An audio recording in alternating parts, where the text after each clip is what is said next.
हर बार एक नई कहानी होती है जीवन के साथ, और उस कहानी में अनेक तरह के संघर्ष होते हैं, जिन संघर्षों का मतलब होता है कि हम अपने बच्चों के प्रति, खुद के जीवन को सुरक्षित रखने के प्रति, अपनी बीमारियों से लड़ने के लिए और अपने संकटों और बाधाओं का सामना करने के लिए हर जन्म में जूझते रहते हैं। और फिर संसार की आसक्ति अपना काम करती है।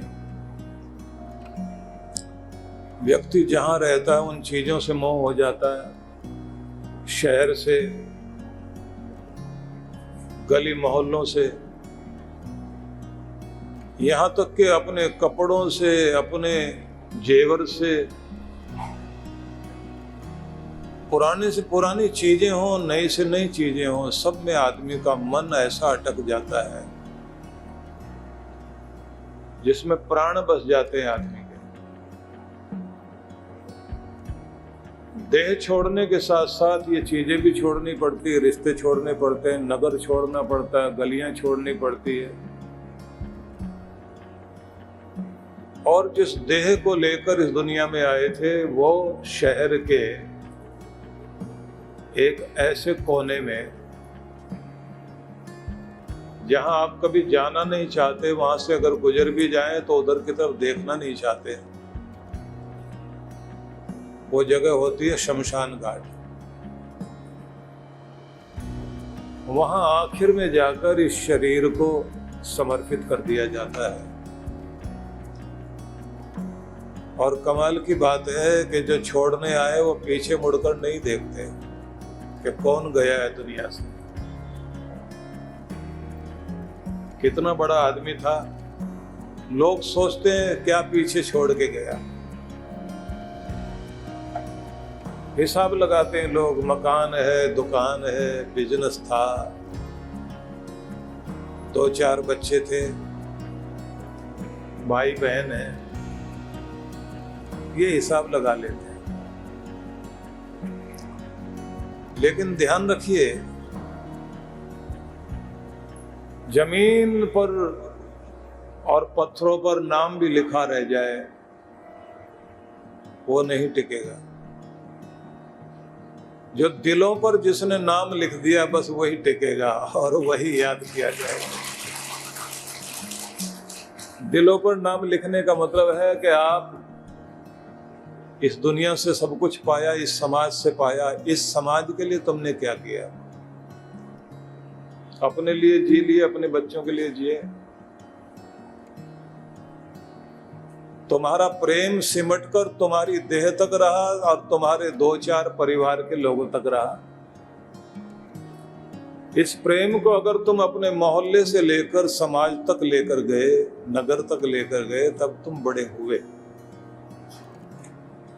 और इस मानव जाति के लिए जब आप जीने लग जाते हैं, जो विश्वव्यापी परमात्मा है, जो जगत का स्वामी है, तब पता लगता है कि आपने अपना प्रेम वहां तक पहुंचाया। और तब आपके जो कर्म होते हैं वो पुण्य बनते हैं। और वो पुण्य जब आपके साथ चलते हैं तो याद रखिए, जो भी आपकी आने वाली जिंदगी में दुख और संताप आएंगे, उसमें छतरी बनकर दुखों की धूप से बचाने का काम, वो पुण्यों की छतरी काम आएगी, वही आपको सुरक्षित रखती है, वही आपके साथ चलती है। कमाल की बात यह है, वो पुण्य संचय करने के लिए लोग काम नहीं करते।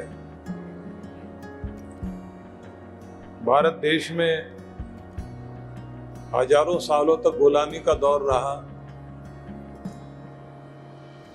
बहुत अन्याय अत्याचार हुए, लेकिन उसके बाद भी आपके अपनों ने अपना धर्म कर्म नहीं छोड़ा, अपने पुनीत कर्म करने नहीं छोड़े। कितने सारे तीर्थों में कितनी सारी चीजें बनी, क्योंकि पुराने लोगों ने एक बात ध्यान में रखी कि जो साथ जाएगा वो आपका धर्म जाएगा। धन यहां साथ दे सकता है, वहां नहीं देगा। वहां तो अगर कुछ साथ देगा तो धर्म ही साथ देगा, उसी को साथ ले जाना है। तो जब धर्म आप करते हैं तो कितना शांति देता है। दुर्योधन नरक में सड़ रहा है और वहां के चीखते हुए लोगों की आवाजें सुनकर युधिष्ठिर दया करने के लिए पहुंच गए। उन्होंने द्वारपाल से कहा कि कोई मेरे अपने की आवाज आ रही है तड़फने की, मेरी इच्छा है मैं एक बार नरक की तरफ जाकर देखूं। तो उनको कहा गया आप अंदर नहीं जा सकते, बाहर ही खड़े होकर देख लेना। युधिष्ठिर बाहर खड़े रहे। अंदर आवाजें दुर्योधन के तड़फने की आ रही थी, लेकिन थोड़े युधिष्ठिर के खड़े होने के कारण दुर्योधन की आवाज कुछ बदल गई और उसने कहा कि अब तक मैं तड़प रहा था, आग में जल रहा था, परेशानी हो रही थी। ये कौन सी सुगंध और शांति की हवा आने लगी है जो अब तक नहीं आई थी। ये हवा कहां से आ रही है, ये चैन कहां से आ रहा है, ये शांति कहां से आ रही है। नरक का द्वारपाल कहता है कि बाहर आपका भाई खड़ा है, जिसको आपने जिंदगी भर सताया, जिसको रुलाने का आपने कोई भी पल नहीं छोड़ा। वो युधिष्ठिर बाहर खड़ा हुआ है। उसका धर्म, उसका पुण्य, उसके सत्कर्मों की ठंडी हवा आकर तुम्हें चैन दे रही है। उसके शरीर से हवा छूकर आती है और वो जो तुम्हें चैन मिल रहा है वो उसके कारण मिल रहा है। और जो तुम तड़प रहे हो अपने कर्मों के कारण तड़प रहे हो। तुम्हारे कर्म तुझे रुला रहे हैं। युधिष्ठिर के शरीर से सुगंध आ रही है, शांति, आनंद और प्रसन्नता की तरंगे आ रही है। उस समय दुर्योधन कहता काश मुझे पता होता कि ये पुण्य इतनी शांति देने वाली चीज है तो मैं पुण्य करता, पाप न करता। अब समझ आई। और जब दुनिया में था तब क्या कहता था, समझाएं उसको कि धर्म का पता है तुम्हें, धर्म करो। अधर्म का भी पता है, मत करो। और वो क्या कहता था, जानामि धर्मम न च मे प्रवृत्ति। धर्म को जानता हूं लेकिन मेरी कोई रुचि नहीं है धर्म कर्म में। जानामि अधर्मम न च मे निवृत्ति। अधर्म को भी जानता हूं लेकिन उससे मेरा मन अलग हटता ही नहीं, मुझे उसमें मजा आता है।